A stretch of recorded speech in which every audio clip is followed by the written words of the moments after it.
Well, 30 years, what a phenomenal event. And look, I'm very curious. I did read that when you got over here, $95 amongst you and the band.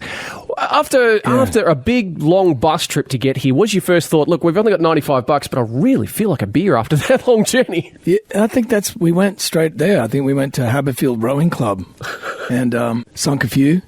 You know, they had good prices back then. That was a good thing about Sydney. That was our introduction to these like workers' clubs and things that have like cheap beer. We didn't really have that in Perth.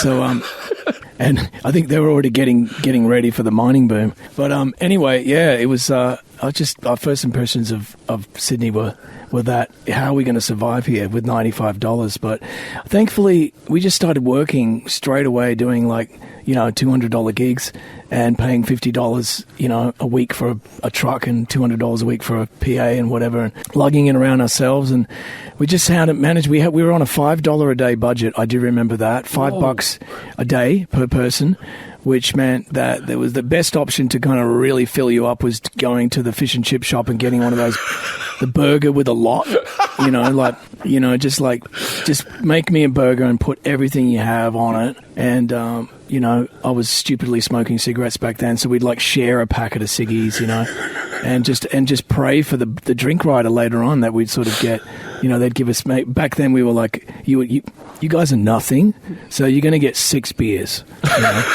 And it's not, you know, there was no talk of premium beer. It would have been like 6, you know. Bottom of the keg stuff. 6 VB stubbies. There was no Coronas or Crowns or, you know, Peronis or anything like that. It was just 6 VB stubbies. And when things started moving up, we knew things were moving up, and we started getting the Jats crackers and the kielbasa or whatever it's called, that sausage thing. Oh, cabana. Yeah, cabana.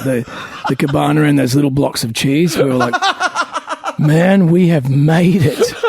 That's it. We've arrived. Yeah. We've arrived.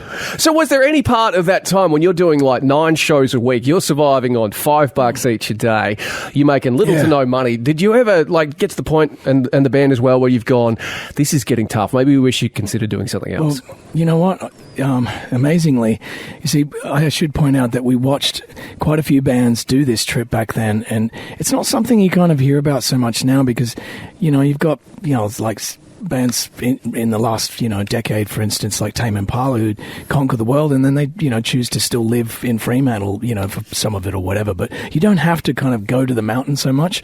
So, you know, it's a different environment now. But back then you had to come either to Melbourne or Sydney, it seemed. And we watched many do that and come back just with their tails between their legs and just totally defeated. So we're thinking, well, it's either that or they stay here and they end up like, you know, working in a bakery or something, you know, breaking bread at 3 a.m.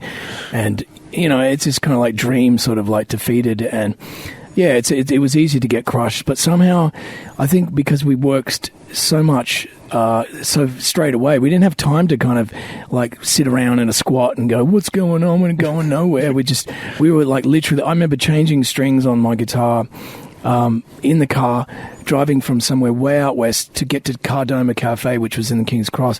And that was our 3rd gig on a Saturday. We'd start out at London Hotel in Balmain. After the markets finished, all these people would come in and drink, and we were just like this band in the corner, literally playing on the floor next to the dartboard in the potbelly stove. And you know, people were like, yeah, they're all right, who cares, you know? And then we'd go out west and play a support for a touring band, and then come back and do the 1 a.m. spot at Cardoma. And, you know, we're pretty much basket cases by that 1 a.m. slot, but we had some great gigs, though. There's people coming up to me and saying, I saw you at blah, blah, blah at the Cardoma Cafe. And it's like, well, it must have been 3 a.m. because that was the only time we played there. But, yeah, amazing to have a memory of that. But yeah, so that's how we got traction. And then it was in that first month, it has to be said, that we played the Middle Harbour Skiff Club here on a Tuesday. That was our like little kind of almost like an industry night. And I think the first or second time we played there, we literally had members of In Excess, Midnight Oil, and Jimmy Barnes was there as well, and was, I think, in the paper at the time. The music magazine called On the Street one of the journalists wrote that if a bomb went off there that night, it would have taken pretty much all of the music industry out. So Yeah, it was amazing. Like, we didn't have any punters per se, but we had all these musos coming down. Thanks to our manager, though, Brent Eccles, who had a show. He was a drummer in the Angels at the time and also had a show on Triple M doing Homegrown. So he was connected to a lot of people. And he was a good sort of wrangler. He knows how to get people's attention and get their excitement going. So, yeah, we had this groundswell. And then it was not long after that Jimmy asked me to go on the road and be in his band, and I flat out just said no, because I just brought my band across the Nullarbor and I can't leave them behind, yeah. And the tour was only starting in like a couple of weeks, literally, and I'd only guess that there probably would have been someone booked to do the support for that tour, and whoever it was just got ousted. But his solution was like, okay, all right, well, how about you do the support, and you can do both gigs. And then, of course, it was like, well, yeah, I don't have any reason to say no to that. Great.